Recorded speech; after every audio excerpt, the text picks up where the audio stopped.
ఈరోజు ప్రారంభోత్సవం సందర్భంగా ఈ కార్యక్రమానికి ముఖ్య అతిథులుగా ఎమ్మెల్సీ గారు శ్రీ గాది శ్రీనివాసులు నాయుడు గారికి అలాగే తెలియజేసుకుంటూ ఇక్కడికి రాష్ట్ర వ్యాప్తంగా 13 కంబైన్డ్ జిల్లాల నుండి విచ్చేసినటువంటి విద్యార్థులందరికీ క్రీడాకారులందరికీ కూడా నా యొక్క శుభాభినందనలు శుభాశీస్సులు తెలియజేసుకుంటూ రాష్ట్ర ప్రభుత్వం ప్రతిష్టాత్మకంగా తీసుకున్నటువంటి ఈ ఇంటర్ డిస్ట్రిక్ట్ అంతర్జిల్లా క్రీడల పోటీల్లో క్రికెట్ అనేది చాలా ఇంపార్టెంట్ గేము.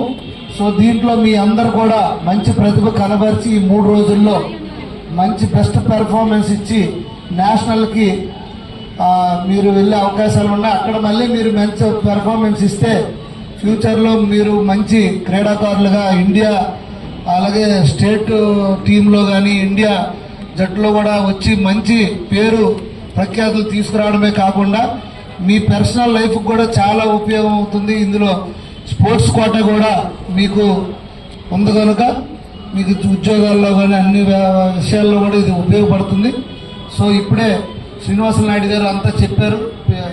ప్రభుత్వం పీడీసీకి కానీ వాటి కోసం చేయాల్సిన ఇష్యూస్ పైన తప్పకుండా ఆయనతో పాటు నేను అలాగే 2 మంత్రులు అందరం కూడా ప్రభుత్వ దృష్టికి ఎటువంటి సమస్య అయినా తీసుకెళ్ళి దాన్ని కూడా మేము సాల్వ్ చేయడానికి చూస్తాం.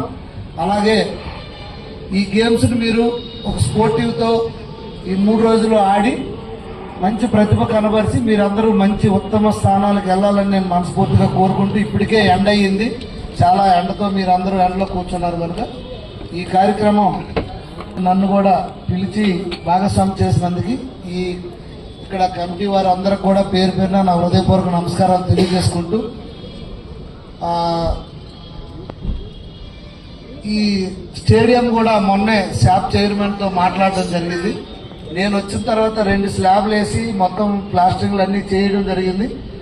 దురదృష్టవశాత్తు ఈ కాంట్రాక్టరు సింహాచలంలో గోడ కట్టిన దాంట్లో ఉన్నందువల్ల ఆయన ఒక 4 months డిలే జరిగిపోయింది. మళ్ళీ త్వరలో next week mostly proper start చేసి వీలైనంత త్వరగా క్రీడాకారులకి ఇది కూడా అందుబాటులోకి తీసుకొస్తామని ఈ సందర్భంగా తెలియజేసుకుంటూ లోకేష్ అన్న గారు అలాగే గౌరవ ముఖ్యమంత్రి వాళ్ళు శాప్ చైర్మన్ అందరూ దృష్టికి కూడా నేను తీసుకెళ్లాను.